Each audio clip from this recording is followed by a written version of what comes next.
Welcome back to Movies TV Mad. Of course, you can follow me on Twitter and on Vero at Movies TV Mad. And welcome to Sunday's glorious edition of the DCEU Daily. DC and WB have released a funeral scene from the Batman. This is a pivotal scene within the movie, and it's great. As we get into the scene, we see a woman of colour talking to Bruce Wayne. If I remember rightly, this is about maybe her going for a kind of a mayor kind of candidate kind of thing or whatever. Anyway, Bruce Wayne doesn't say anything, doesn't utter anything within this scene, which is brilliant from Robert Pattinson's point of view, because it's all about the acting. I love the bit when the copper goes and waves at Bruce Wayne. Bruce Wayne doesn't react. He turns and sees a child sitting on a pew with his parents, maybe reminding him of him at the same age as at his parents' funeral. He overhears Jim Gordon and another copper talking about something. Then a car crashes into the building. Now, if I remember rightly, and I don't have a photographic memory, on the windscreen it says DOA, aka Dead on Arrival. Then a guy comes out, right? He's strapped up, he's gagged. It looks like he's got a bomb attached to him. Then they hear this kind of phone ringing on him. So it's a really, really brilliant, intense scene. It's like nothing we've seen before in a Batman movie. And I can't wait for you to see kind of what this scene does, kind of moving forward when you see the whole thing within the movie. But it really is great, and it's great that they released this scene.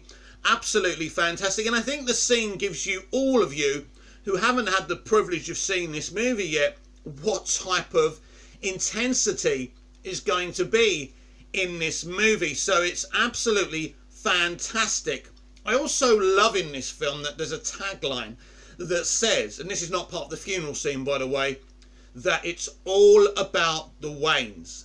That's interesting, because when you see the movie you're going to understand what this means. There's a big twist coming within the Waynes, and these are the revelations that Ed Nashton, aka the Riddler, is trying to impart on Bruce Wayne. He kind of sees Bruce Wayne as his only hope in a way.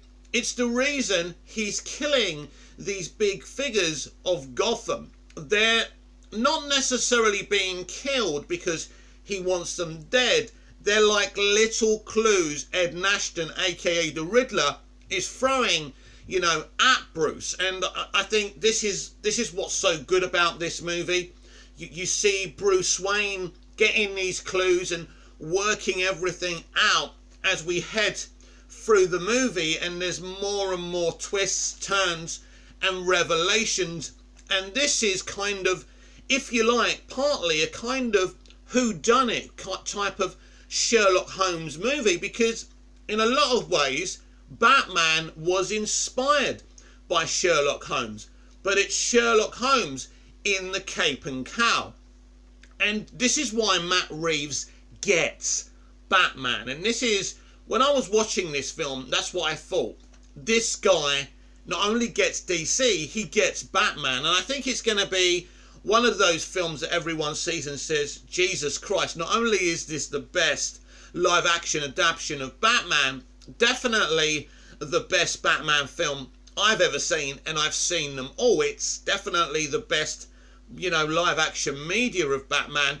But this guy actually gets it. You know, as the actors have already said, you know, he is intensely, Matt Reeves, obsessed with Batman. He eats, drinks and craps Batman, and this is what you want from a creative.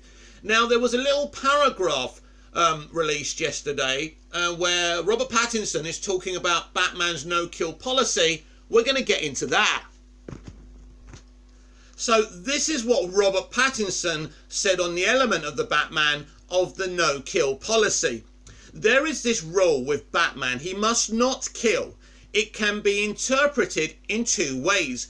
Either he only wants to inflict the appropriate punishment, or he wants to kill, and his self-control prevents him from doing so.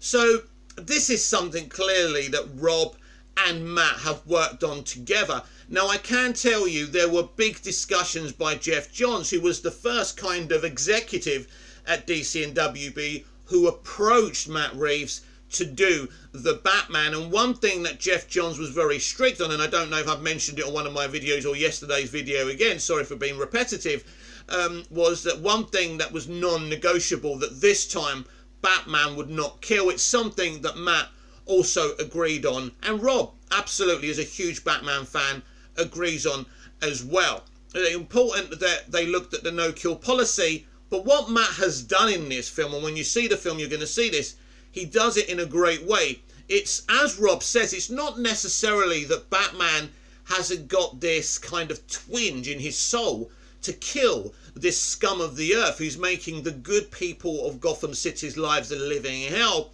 is that he has self-control. And there are moments when you see the film when he's very, very close to killing, but he pushes himself back. And I think this is important, because I know a lot of Batman stans were very triggered with BVS and the fact that Batman kills.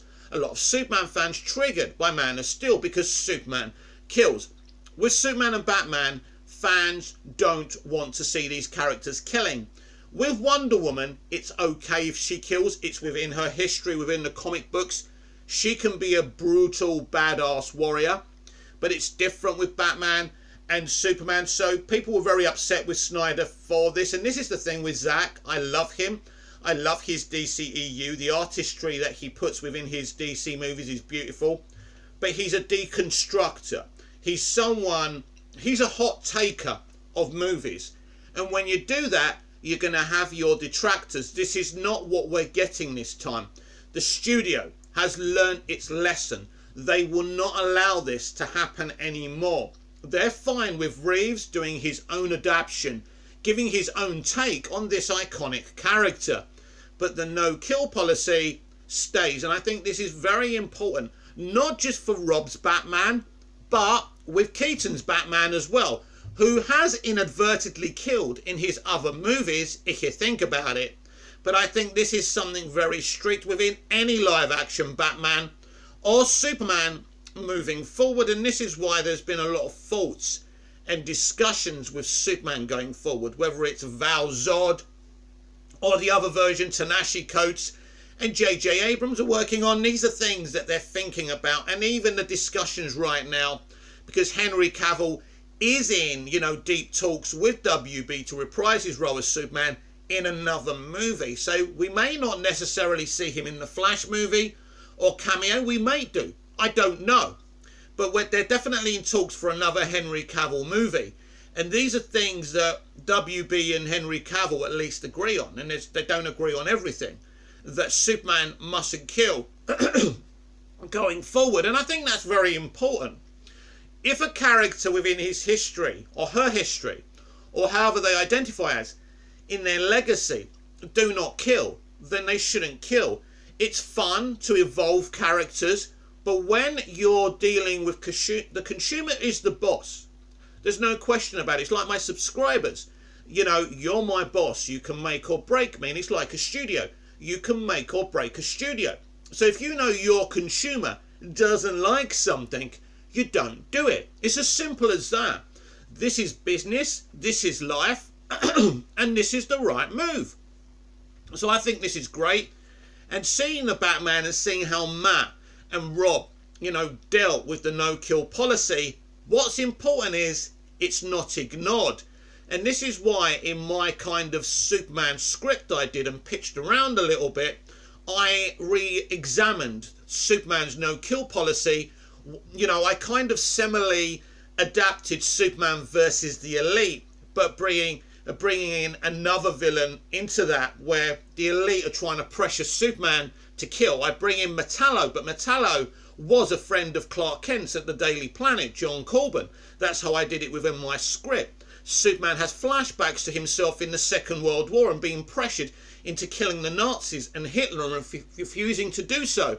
And I brought this kind of analysis of Superman's no-kill policy in my story because I thought it was very important.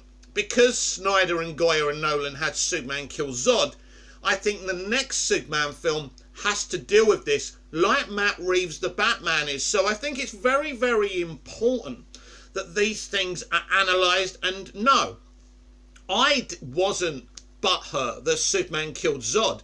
I thought it was going to be a way of Superman saying, I'll never kill again. And this is something that Henry Cavill has spoken about very publicly.